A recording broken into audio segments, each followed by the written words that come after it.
morning, folks. It's Vince the Evil DM. It's Monday. It's time for another question. So, what is your favorite or go-to non-RPG game related to tabletop, whether it be a minis game or even just a card game? I'm curious what people out there like to play other than RPGs. Like myself, I like to play Settlers of Catan, or Dungeon Command, or the Ravenloft board game. Or I have an old Voltron minis game that I got from Gen Con that's fun to play. And there's the, I said Dungeon Command as well, but I do like playing games that you can move miniatures and strategize. So, my favorite to go game, that is not a role-playing game, but is something that you can play with friends or family who will soon become your deepest, most regrettable enemies in life, all because you will be playing this game here.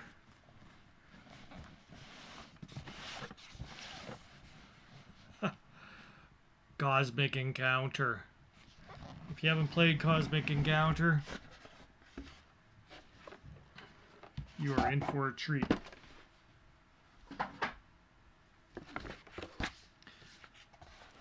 So, basically, a very simple game. You can find tutorials on it online, on numerous channels out there. But you basically pick an alien race, and you get these cool little UFOs and stuff like that. And you get some planets, and you end up having to conquer each player's planet. So let's get into the meat and potatoes here. You get to pick one of these crazy alien races, but you get to hide it. You don't show it until you use your secret power. So each one of these, they're just crazy. They will have some sort of a special gotcha power that they can use, and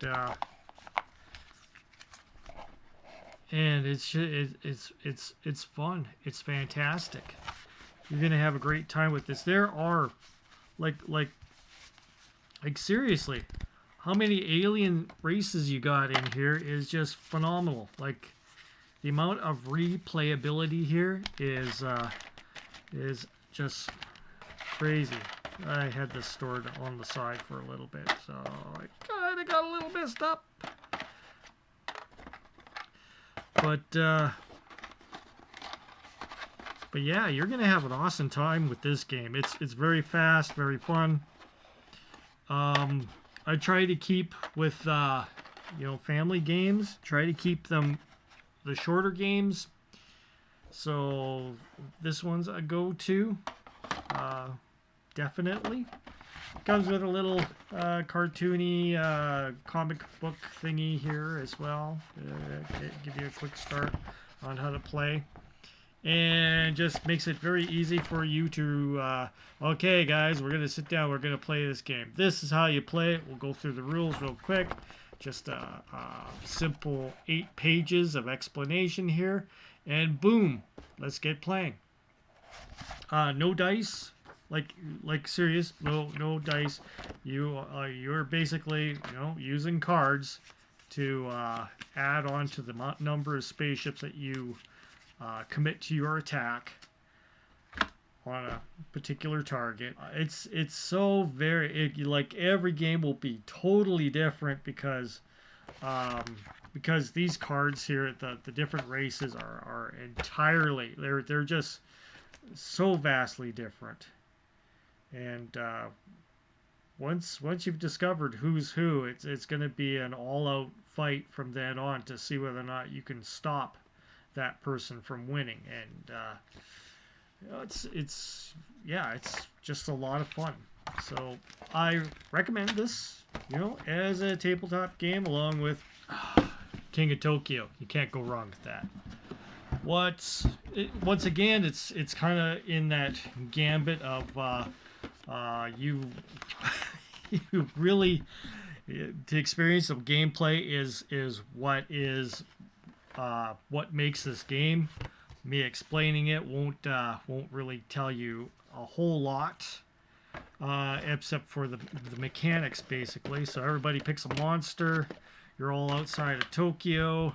You roll to see who goes in Tokyo first. Whoever's in Tokyo, the play circles around until it gets to the character that's in Tokyo again, if he hasn't bugged out by then.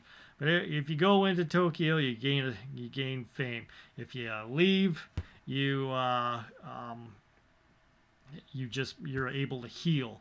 If you're in Tokyo, you can't heal. So, but you attack everybody all around you. So, the objective is you got these little cool cards here that go ahead and calculate your fame points. You scroll them around, and however many damage points you have left, health points you have left. So the main goal is to get your opponents to 0 health, or you get all the way up to 20 fame points and you win. Yay!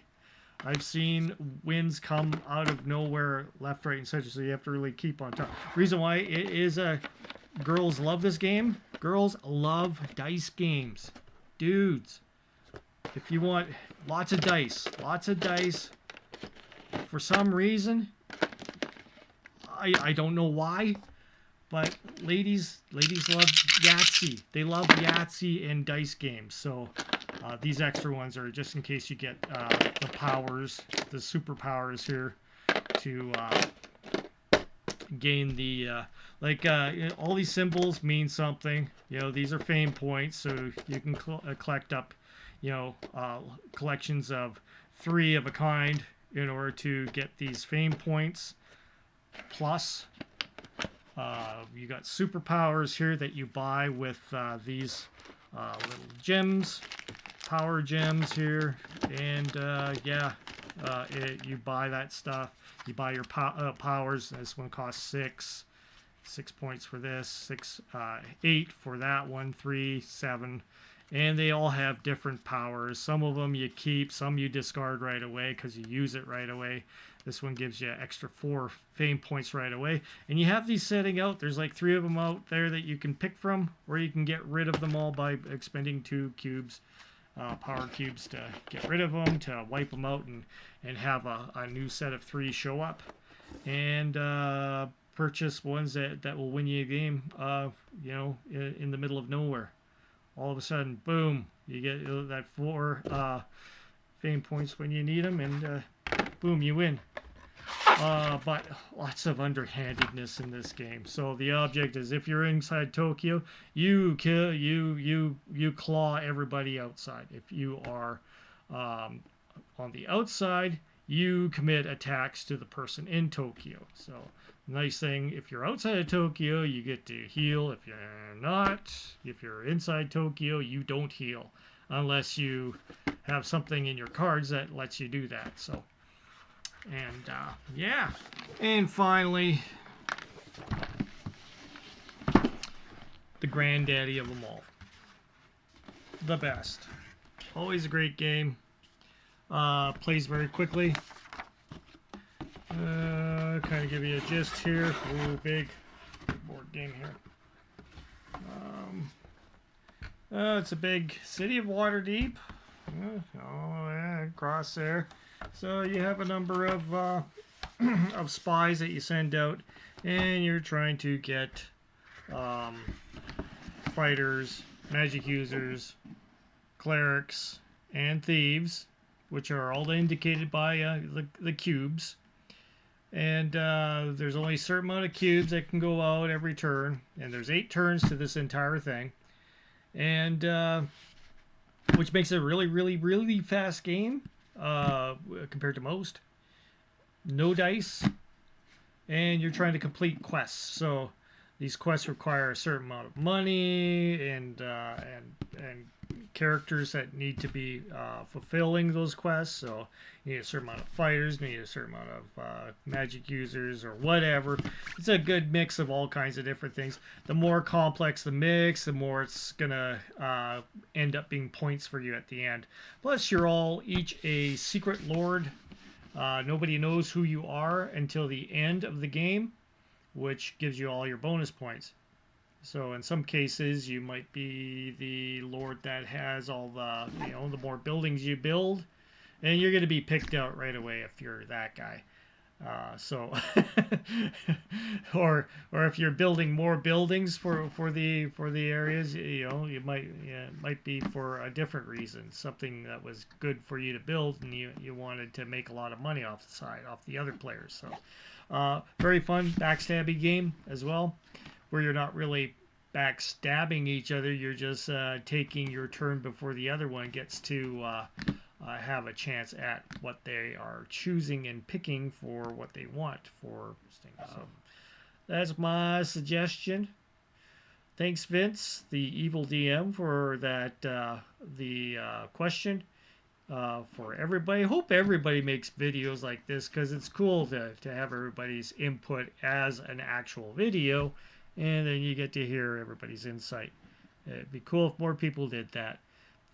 Thanks again to everybody out there, like DM James, Legion of Myth, and other. There's probably other people that have mentioned my channel, which I haven't seen the video, maybe, or something.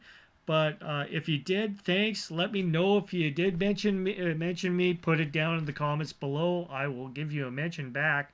I'm at like 83 subscribers. Woohoo!